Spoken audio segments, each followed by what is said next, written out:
पढ़ते हैं standard 8 GSCB की हिंदी की सेमेस्टर 2 की पोएम नंबर 6 तूफानों की ओर। ये लिखी है शिव मंगल सिंह सुमन ने। यहाँ पे किस हिसाब से हम लोग धैर्य, गतिशीलता और साहस के साथ संघर्ष कर कर हमारी ज़िंदगी की मुसीबतों को पार कर सकते हैं, किस हिसाब से इसे सॉल्व कर सकते हैं। तो यहाँ पे एक नाविक जो है, जो समंदर के अंदर बोट चला रहा है, उसके फॉर्म में हमें यहाँ पे प्रेरणा देने की बात की गई हुई है कि किस हिसाब से जो नाविक है वो तूफानों की और कश्ती को ले जाने की बात कर रहा है, कि वो मुसीबतों से जूझना चाहता है, उसे सॉल्व करके फिर आगे बढ़ना चाहता है। सो हमारे ह्यूमन की लाइफ भी उस हिसाब से ही होती है, मुश्किलों से भरी है। अगर हम लोग वो मुश्किलों को सॉल्व नहीं करेंगे, अगर हल नहीं करेंगे, तो हमारी ज़िंदगी एक दर्दनाक चीज़ हो जाएगी। सो इस हिसाब से यहाँ पे नाविक का एग्जाम्पल देकर किस हिसाब से मुसीबतों से लड़ना है, साहस और धैर्य रखना है, उसके बारे में बात की गई है।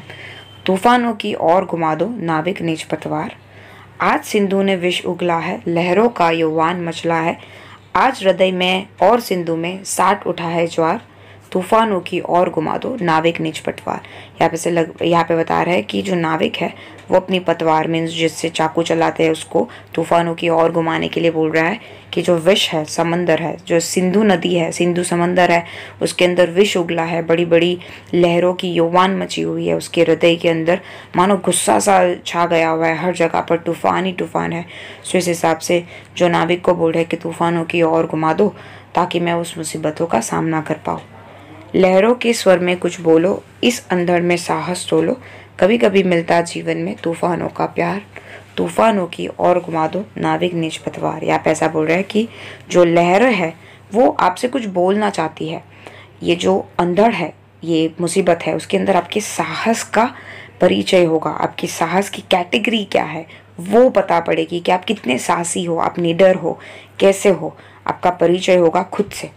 सो कभी कभी ऐसा तूफान से सॉल्व करने का मौका मिलता है नाविक को। तो यहाँ पे ऐसा बोल रहे हैं कि हे नाविक, तूफानों की ओर घुमा दे, क्योंकि मुझे देखना है कि मैं किस हिसाब से ये मुसीबतों को हल करूँगा। यह असीम नित सीमा जाने, सागर भी तो यह पहचाने, मिट्टी के पुतले मानव ने कभी न मानी हार, तूफानों की ओर घुमा दो नाविक निज पतवार। यहाँ पे ऐसा बोल रहे हैं कि सागर को तो हम लोग मनुष्य है, मनुष्य को एक्चुअली मिट्टी के पुतले माने जाते हैं। हम लोग मिट्टी में ही बने हुए हैं, मिट्टी से ही बने हुए हैं, मिट्टी में ही चूर हो जाते हैं। यहाँ पे ऐसा बोल रहे हैं कि समंदर को तो पता चले कि हमारी सीमा कहाँ है, हम लोग असीम है, हम लोग कितना टकराने के लिए उससे काबिल है, तो उससे भी तो पता चले कि ये मानव के जो पुतले हैं, मिट्टी के जो पुतले हैं मनुष्य, उसने कभी हार नहीं मानी है। और बता रहे हैं यहाँ पे कि तूफानों की ओर घुमा दो नाविक निज पतवार, और मुझे अपनी कैपेबिलिटी चेक करनी है कि कहाँ तक मैं वो मुसीबतों से लड़ पाऊँगा। सागर की अपनी क्षमता है पर मांझी भी कभी थकता है, जब तक सांसों में स्पंदन है उसका हाथ नहीं रुकता है, इसके ही बल पर कर डाले सातों सागर पार, तूफानों की ओर घुमा दो नाविक निज पतवार। यहाँ पे ऐसा बोल रहा है कि सागर की एक मतलब देखने जाए तो समुद्र और सागर ये दोनों की एक अपनी एक ताकत होती है, पर मांझी जो बोट चलाने वाला है वो थोड़ी थकता है। उसकी सांसों में जब तक सांस है, स्पंदन है, तब तक वो उस मुसीबतों से लड़ता रहता है, उसका हाथ नहीं रुकता है, क्योंकि उसे पता है कि हाथ रुक गए, सांस रुक गए तो वो कहीं ना कहीं हार जाएगा। वो अपने बल के द्वारा सातों के सातों समुंदर पार कर सकता है, उसके अंदर ताकत है।